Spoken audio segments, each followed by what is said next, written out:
Mr. Uppity was one of the rudest people in the world, if not the rudest.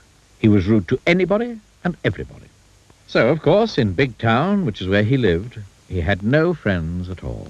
Not one. Miserable old Uppity, they used to call him, and he certainly looked it.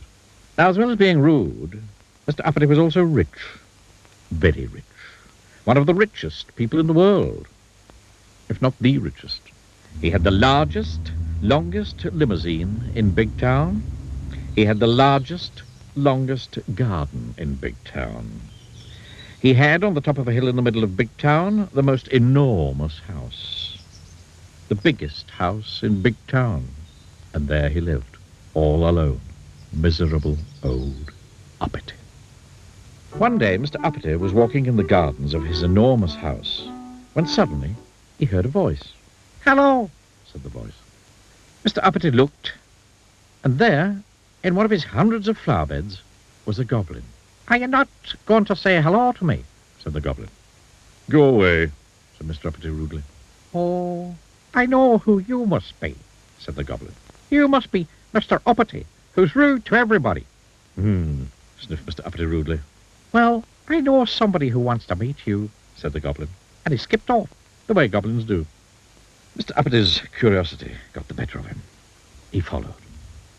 "In there," said the goblin, pointing at a small hole in a tree.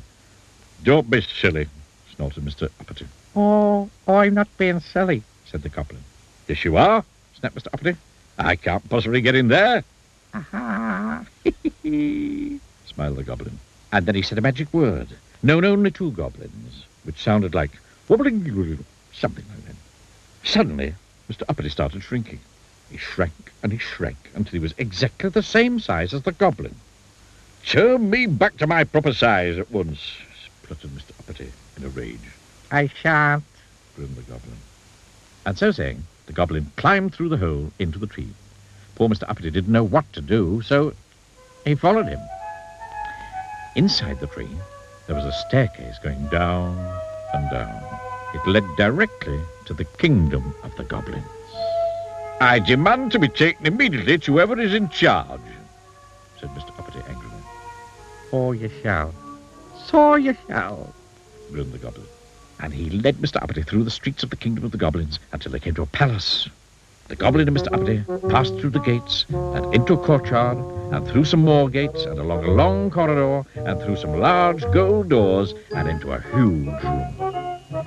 And there, sitting on a gold throne, was the king of the goblins. "Your Majesty," announced the goblin, bowing low, "may I present Mr. Uppity?" "Ah," said the king. "So you're the fellow who goes about being rude to everybody, doesn't have any friends." "Rubbish," said Mr. Uppity rudely. "I can see that what I've heard is true," said the king, looking at the indignant Mr. Uppity. "You're much too puffed up with your own importance. Therefore," he continued, "I'm going to allow you to be turned back to your proper size.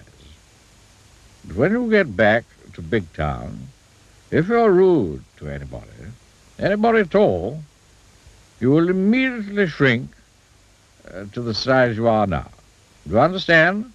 The goblin then took Mr. Uppity back through the kingdom of the goblins and up the staircase and out of the tree at the bottom of Mr. Uppity's garden. The goblin looked at Mr. Uppity and said something which sounded like "Googly-googly-googly," and Mr. Uppity grew and grew back to his original size. "Now, you remember what the king said," warned the goblin. "Don't you be so uppity in future." Mr. Uppity marched off furiously up to his enormous house. The following day, Mr. Uppity was out walking through the streets of Big Town. Suddenly, he came across a little boy playing with a ball.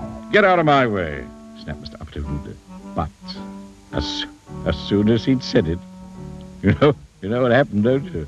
Yes, Mr. Uppity shrank and shrank until he was no bigger than the ball the boy was playing with. "Oh, dear," he gasped, and then he thought. "I'm sorry," he said to the boy. "What I meant to say was, please could I get past?" Immediately, Mr. Uppity grew to his original size, and the boy moved, and Mr. Uppity went on his way. Then he met an old lady carrying a large shopping basket. "Excuse me," she said to Mr. Uppity. Could you tell me the time, please? No, said Mr. Uppity rudely. But as soon as he'd said it, you know what happened, don't you? Oh, dear, he gasped, and then he thought. I'm sorry, he said to the old lady.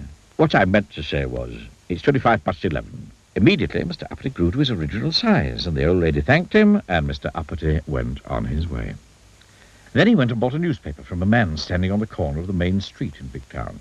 He was just about to walk away when suddenly he stopped and thought, turned back to the man and said, "Thank you." Thank you was a word Mr. Uppity had never used before. The man smiled. A smile was something Mr. Uppity wasn't used to getting. Thank you was a word Mr. Uppity not only had never used before, but it was a word he'd never had said to him before. Mr. Uppity smiled. He felt happy. Happy was a feeling Mr. Uppity wasn't used to feeling. He liked it. And do you know, from that day forward to this day backward, Mr. Uppity is a changed person. He's still the richest person in Big Town, perhaps the richest person in the world. But now he has lots of friends, and he smiles a lot, and he never gets that shrinking feeling. And do you know which two words Mr. Uppity uses most of all these days? Please and thank you.